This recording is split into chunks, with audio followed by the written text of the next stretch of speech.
पाकिस्तानियों, आपके लिए जो खुशखबरी है इस हुकूमत ने दी है वो ये दी है कि तेल की कीमतों में एक बार फिर इजाफा कर दिया गया है। क्योंकि कर्जा लेते जा रहे हैं, मुल्क फिर भी इनसे नहीं चल रहा और टैक्स इकट्ठा हो नहीं रहा। पाकिस्तान के अंदर कारोबारी जिंदगी मुअत्तल है। तो फिर अब एक ही रास्ता बचता है कि बिजली के ऊपर ज़्यादा से ज़्यादा पैसे इकट्ठे किए जाएं, पेट्रोल के ऊपर, गैस के ऊपर। तो इन चीज़ों पे कौम का खून निचोड़ा जाए और वही किया जा रहा है। और हमारे मुल्क के तो हालात वैसे ही हम जानते हैं, रिकॉर्ड कर्जे, रिकॉर्ड बेरोजगारी, रिकॉर्ड महंगाई, रिकॉर्ड गुर्बत। लेकिन दिफाई महाज पे और सिफारती महाज पे हम नंबर 1।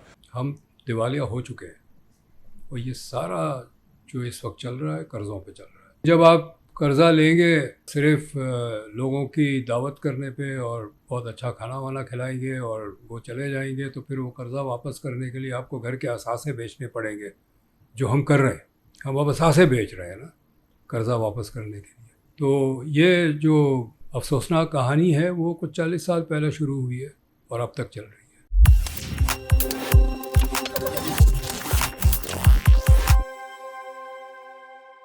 नमस्कार दोस्तों, ताज़ा खबर के एक और नए वीडियो पर आप सभी का दिल से स्वागत है। दोस्तों, पाकिस्तानी इकोनॉमिस्ट कैसर बंगाली का कहना है कि पाकिस्तान 40 सालों से प्रैक्टिकली बैंकक्रप्ट हो चुका है। उनका कहना है कि पाकिस्तान कर्ज पर चल रहा है। हालात ऐसे हैं कि कर्ज लेकर कर्ज चुकाना पड़ रहा है। सैलरी भी अब कर्ज लेकर दी जा रही है। सोचिए क्या हाल होगा और क्या क्या खुलासे किए, जानिए आगे इसी वीडियो में। अगर वीडियो पसंद आए तो लाइक करें, शेयर करें और अपनी राय कमेंट में जरूर बताएं। ऐसी ही दिलचस्प खबरों के लिए हमारे चैनल को सब्सक्राइब करना बिल्कुल ना भूलें।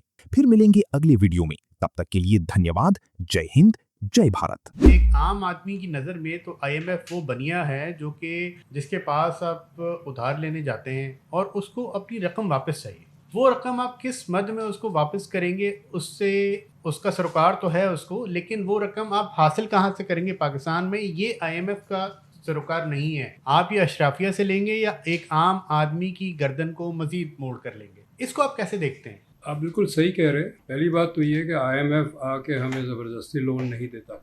हम जाते हैं आईएमएफ के पास। क्यों जाते हैं ये हमारा मसला है। जब आप लोन लेंगे तो फिर शराइत भी रखेंगे, चूँकि उनको अपने पैसे वापस चाहिए।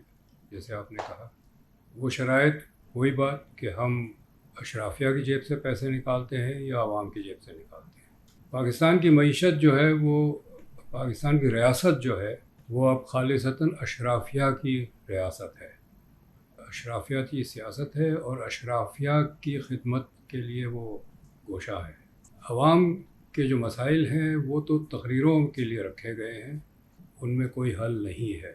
और ये जो अभी बजट आया है ये बहुत वाज़ेह है, जिसको मैं कहूँगा शेमलेसली एंटी पुअर। पाकिस्तान में जो कभी टैक्सों का हदफ है वो कभी पूरा हुआ है, और अगर वो पूरा हो भी जाए तो जो सिर्फ कर्ज़ों की मद में हमारे जो मजमूई बजट है, जो उसका एक तनासुब के हवाले से अगर हिस्सा देखा जाए तो 44% तो वो आपकी पूरे बजट में से वो चला जाएगा जो आपने कर्ज़ों पे देना है। देखिए, हदफ इसलिए पूरा नहीं होगा कि टैक्स जमा किया जाता है टैक्स बेस से। बेस इनकम बेस है, उस बेस पे इनकम टैक्स चार्ज होगा।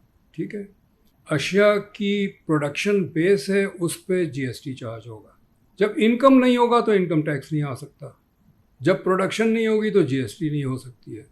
तो ये हदफ एक फ़र्ज़ी हदफ बनाते हैं और मईशत बैठ गई है। मईशत में गुंजाइश नहीं है कि वो ये टैक्स जनरेट कर सके, इसीलिए हर साल हर क्वार्टर इनका टारगेट मीट नहीं कर पाता है। इनको भी पता होता है कि हम नहीं कर पाएंगे, क्योंकि कारखाने तो बंद हो रहे हैं, टैक्स कौन देगा।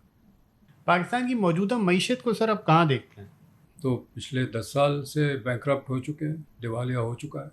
जब मैं कर्ज़ा लूँ आपसे और वापस न कर सकूँ तो इसका डेफिनेशन है कि मैं बैंकक्रप्ट हूँ। पाकिस्तान तो अब कर्ज़ा वापस नहीं कर सकता, और अब जितने कर्ज़े हम ले रहे हैं सिर्फ कर्ज़ा वापस करने के लिए ले रहे हैं। $1 हम किसी तरक्की आती है प्रोजेक्ट के लिए नहीं लेते हैं। तो ये तो बस कर्ज़ा लेते हैं कर्ज़ा वापस करने के लिए। सर, आपने कहा कि पाकिस्तान बैंक करप्ट हो चुका है। जी, पीडीएम गवर्नमेंट आई तो यही एक खदशा था कि पाकिस्तान कहीं श्रीलंका की तर्ज पर बैंक करप्ट ना हो जाए, और फिर उसी को आगे बढ़ाते हुए आज ये दावे किए जाते हैं कि पाकिस्तान की मईशत बहुत बेहतर है। आप कह रहे हैं पाकिस्तान बैंक करप्ट अमली तौर पर हो चुका है, कैसे सर? जितने हमारे फॉरेन एक्सचेंज के रिज़र्व्स हैं ना, उसमें से जो हमें कर्ज़ा वापस करना है वो निकाल दें, वो मनफी में चला जाएगा। ये $1 हमारा रिज़र्व जो है वो कर्ज़ों का रिज़र्व है। हमारा नहीं है वो पैसा। 3 अरब चाइना से लिया, 2 अरब यूएई से लिया, 5 अरब सऊदी अरब से लिया, ये रखे हुए हैं, उनके पैसे रखे हुए हैं, और हम कहते हैं ये हमारा रिजर्व है। नो, ये तो सच बोलने वाली बात नहीं है। हम दिवालिया हो चुके हैं, और ये सारा जो इस वक्त चल रहा है कर्ज़ों पे चल रहा है। अगर हम दिवालिया हो चुके हैं और हुकूमत कर्ज़े इस वजह से लेती है कि वो हुकूमत कर सके, तो ये कर्ज़े एक आम आदमी के लिए ले जाते हैं या जो हुकूमत में शामिल अफराद हैं या जो अशराफिया है उनके लिए ले जाते हैं? 20 फजूल मिनिस्ट्रियाँ और 60 फजूल इदारे उनके लिए ली जाती है। और जो हम एक बहुत ही अशराफिया की जो आलीशान ज़िंदगी है, बड़ी बड़ी गाड़ियाँ हैं। हम जब पढ़ते थे तो सुजुकी एफएक्स टाइप की गाड़ियाँ होती थी लोगों के पास। अब वीगो और पजेरो और दूसरे लैंड क्रूज़र जैसे ट्रक्स हैं लोगों के घरों में, एक नहीं है, 2-2 खड़े हैं। तो और पेट्रोल हम खूब खर्च करते हैं आने जाने के लिए। तो कर्ज़ा तो इनके लिए लिया जा रहा है। और ये सारा जो ख़र्चा है, अगर आपकी अपनी आमदनी पे हो रहा है तो चलो ठीक है, हम आमदनी भी कर रहे हैं और ख़र्च भी, फजूल खर्ची भी कर रहे हैं। ये एक रुपया, एक डॉलर जो हम फजूल खर्ची कर रहे हैं, सब कर्ज़ों पे कर रहे हैं। जितनी गाड़ियाँ हम इंपोर्ट करते हैं और पार्ट्स मंगवा के गाड़ी बनाते हैं, ये सब कर्ज़ों से होता है। जितना पेट्रोल हम इस्तेमाल करते हैं कर्ज़ों से होता है। 1990 के बाद ख़ास तौर पे हम डेवलपमेंट के लिए लोन्स नहीं ले रहे हैं, हम तनख्वाह देने के लिए लोन्स ले रहे हैं। वो तो वापस करने की सलाहियत पैदा नहीं होती है ना। जैसे हमने तरबेला और मंगला बनाया, कर्ज़ों से बनाया। जब आप अपनी मईशत बैसाखियों पे चलाएंगे और कभी किसी वक्त बैसाखी किसी ने ले ली तो मईशत को तो नुकसान होगा। हमने ये जो रेमिटेंस है, हमने 2 बैसाखियाँ इस पे मईशत चल रही है, एक कर्ज़े हैं और एक रेमिटेंस है। जिस दिन किसी एक मुल्क या एक बैंक ने कहा कि नहीं चाहिए, हम कर्ज़े नहीं देते, या जैसे यूएई ने कहा हमारे पैसे वापस करो, कल को और भी कहते हैं वापस करो, तो मईशत बैठ जाएगी। इसी तरह दूसरी जो बैसाखी है वो रेमिटेंस है। जिस दिन एक मुल्क कहता है कि अपने सारे लोगों को ले जाओ वापस, हम नहीं रखते, उनका इख्तियार है ना, हम उस पर एतराज़ नहीं कर सकते। अगर किसी भी मुल्क से पाकिस्तानियों को डिपोर्ट किया जा रहा है, चाहे जहाज़ भर भर के डिपोर्ट किया जा रहा है, उनका इख्तियार है, उनका मुल्क है, वो नहीं चाहते हैं कि आपके लोग आए तो ना लें। लेकिन आपने क्यों अपने आप को इस कमज़ोरी के लिए एक्सपोज किया? बैसाखियों पे आप चलाएंगे निज़ाम तो फिर तो नुकसान तो उठाएंगे, और हम इससे ज़्यादा भी नुकसान हो सकता है जो अभी हो रहा है। लेकिन जब आप कर्ज़ा लेंगे सिर्फ लोगों की दावत करने पे और बहुत अच्छा खाना वाना खिलाएंगे और वो चले जाएंगे, तो फिर वो कर्ज़ा वापस करने के लिए आपको घर के असासे बेचने पड़ेंगे, जो हम कर रहे हैं।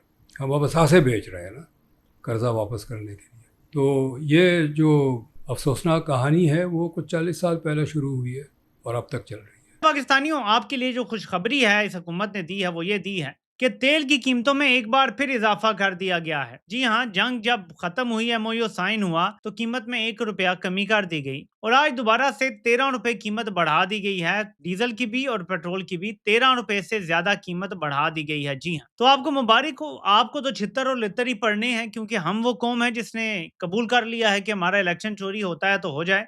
जबकि आलमी मंडी में सूरत हाल क्या है वो भी मैं आपको दिखा देता हूँ। आलमी मंडी में आप ये रेड देख सकते हैं। रेड का मतलब होता है कि कीमत आज नीचे आई है। जिस दिन कीमतें नीचे आ रही हैं, कल भी नीचे आई है कीमत, उस दिन इन्होंने कीमत बढ़ा दी है।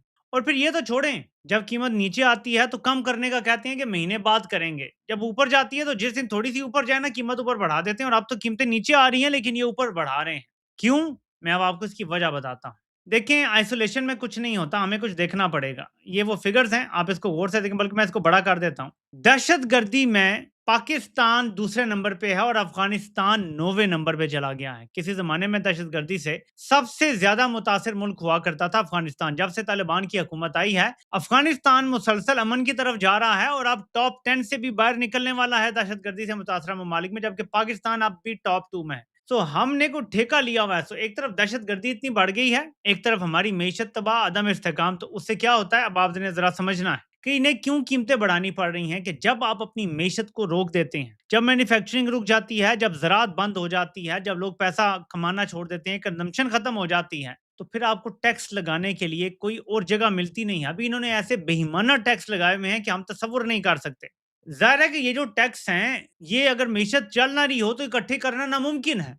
तो फिर डबल डाउन किया जा रहा है। जो चीज़ें हैं, जो रोज़मर्रा की ज़रूरत की, उन्हीं पे डबल डाउन किया जा रहा है, उन्हीं को महँगा किया जा रहा है ताकि सिर्फ़ हमारे खसारे और खर्चे पूरे हो सकें, लेकिन अपनी अय्याशी नहीं छोड़ेंगे। जहाज़ भी आएँगे, बाहर से बुलेट प्रूफ, बम प्रूफ गाड़ियाँ भी आएँगी, इनकी सड़कें भी दोबारा तोड़-तोड़ के ये बनाएँगे ताकि लोगों को तख्तियाँ लगा के दिखा सकें हमने ये सड़क बनाई थी, जबकि पाकिस्तानियों को इस टाइम सड़क नहीं चाहिए, पाकिस्तानियों को इस टाइम रोज़गार चाहिए, पाकिस्तानियों को महँगाई में कमी चाहिए, पाकिस्तानियों को इस्तेहकाम चाहिए, पाकिस्तानियों को इंसाफ चाहिए, ये कुछ भी नहीं है।